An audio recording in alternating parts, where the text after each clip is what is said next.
Hello everybody, Joe Orbit coming at you. Today we are going to talk about backdoor Roth IRAs. What are they, why you should look into them, and why you really need to have this information right now. So I've done a video on Roth IRAs. If you don't understand the difference between a Roth and a traditional IRA, make sure down below, watch the video on Roth IRAs. We're not going to talk about that. We're going to talk about how can certain people who are excluded from being able to put money into a Roth IRA do it through what we call a backdoor Roth. So in the year 2020, if you're a single filer and earn over $139,000 or married filing jointly and you earn over $206,000, you are not allowed to contribute to a Roth IRA.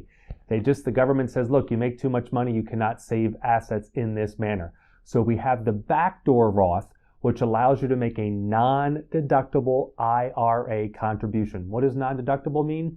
It means that you take money out of your pocket, you stick it into a traditional IRA, and to do this, I recommend setting up a separate account. If you already have an IRA, don't put the money into that account. Actually open up a separate IRA account, deposit up to $7,000 into the non-deductible IRA. Non-deductible means it will not come off your taxes this year, okay? So you do a traditional non-deductible IRA contribution, and then about 30 days later, you're allowed to convert it. Now, I know this sounds weird, but it used to be that you couldn't convert to an Roth IRA if you earned over $100,000. They changed those laws a few years back, so anybody at any income level is allowed to convert from an IRA to a Roth IRA.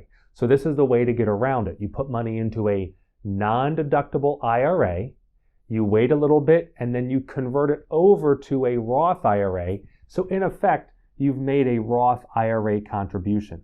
Also, something else to think about, if it's the beginning of the year and you haven't made your contribution for last year and you still haven't filed your taxes for this year, you could go in there and make double the contribution. So you could put $7,000 in for last year, $7,000 in for this year, that's $14,000. So take a look at your cash. Where is it sitting? If you have a lot of money just sitting in a bank account or a checking account or even a CD, it doesn't hurt you to make that Roth contribution because you can still get at the money if you need it, and then it grows tax-free.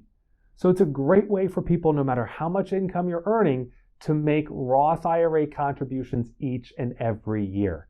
I hope this video was helpful. If you liked it, go ahead and hit the like button. If you'd like to see more of these videos, make sure you send us your email. We'll get you on our list. I look forward to seeing you next time.